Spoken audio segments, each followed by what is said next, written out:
முழங்காலோட பின் பகுதி, அதாவது நீ ஜாயிண்ட்டோட எக்ஸாக்ட் பேக் சைடில் உங்களுக்கு வலி இருக்கா? காலை மடித்து நீட்டினா வலிக்குது, உட்காந்து எந்திரிச்சா பயங்கரமான பெயின் இருக்குது. இந்த பதிவை முழுசாக பாருங்கள். காலோட பின்பகுதி, அதாவது முழங்காலோட பின்பகுதியில் நல்லாவே வலி இருக்குது. பர்டிகுலராக அந்த இடம் வந்து இழுத்து பிடிக்கிற மாதிரி வலி இருக்குது, ஸ்டிஃபாக இருக்குது. அங்கேருந்து கீழே கெண்டைக்கால் பகுதியெல்லாம் அந்த வலி வந்து ரேடியேட் ஆகிற மாதிரி இருக்குது. அந்த வலி வந்து உங்களோட சுண்டு விரல் வரைக்குமே ரேடியேட் ஆகுது. இது இடுப்பு வரைக்குமே, மேல் பகுதி வரைக்குமே ரேடியேட் ஆகுது. இந்த மாதிரி அந்த லொக்கேஷனில் இருக்கிற வலி மேலே ரேடியேட் ஆனாலும் சரி, கீழே உங்களோட சுண்டு விரல் வரைக்கும் அது ரேடியேட் ஆனாலும் சரி, இது வந்து ரொம்ப நாள்பட்டு இருக்குது அல்லது சமீபமாக அப்பப்போ தொந்தரவில் இருந்துகிட்ருக்கு. நிறைய ட்ரீட்மெண்ட்ஸ் பார்த்துட்டோம், மெடிசன்ஸில் இருந்துகிட்டே இருக்கிறோம்.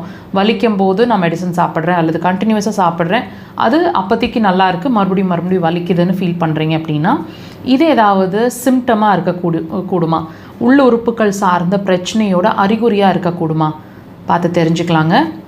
நல்லா கவனிங்க. உங்களோட வலி, அதாவது அந்த முழங்காலோட பின்பகுதியில் ஏற்படக்கூடிய வலின்னு சொல்லப்படுறது உங்களோட சிறுநீர் பை பாதிச்சிட்ருக்கு அல்லது பாதிக்க போகுது அப்படின்றதுக்கான ஒரு அறிகுறி உங்கள் உடம்பு உங்களுக்கு சொல்லிகிட்ருக்குது.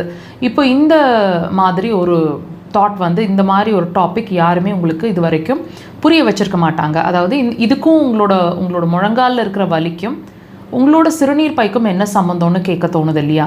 கண்டிப்பாக ஒன்று சம்மந்தம் இல்லாமல் நம்ம உடம்பு இயங்கிறதே இல்லைங்க. இப்போ இதை வந்து எப்படி டாக்டர் நம்ம கன்ஃபார்ம் பண்ணிக்கலாம்? இன்னும் நிறைய விஷயங்களை நாங்கள் சொல்கிறோம், நீங்கள் அதை வாட்ச் பண்ணி கூட பார்க்கலாம். இப்போ இந்த வலி வந்து மாதக்கணக்கிலேயோ அல்லது வருஷக்கணக்கிலேயோ உங்களுக்கு இருக்கிற பட்சத்தில் நீர் சார்ந்த பிரச்சனை, அதாவது டெஃபினட்டாக நான் யூரினரி பிளாடர்னு சொல்லிட்டேன், அப்போது நீர் சார்ந்த பிரச்சனை உங்களுக்கு கண்டிப்பாக இருக்கும். என்ன இருக்கும்?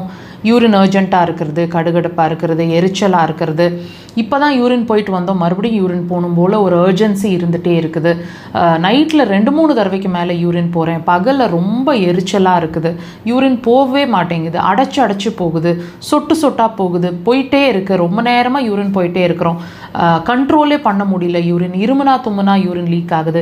இந்த மாதிரி ஏதாவது ஒரு பிரச்சனைகள் கண்டிப்பாக இருக்குங்க.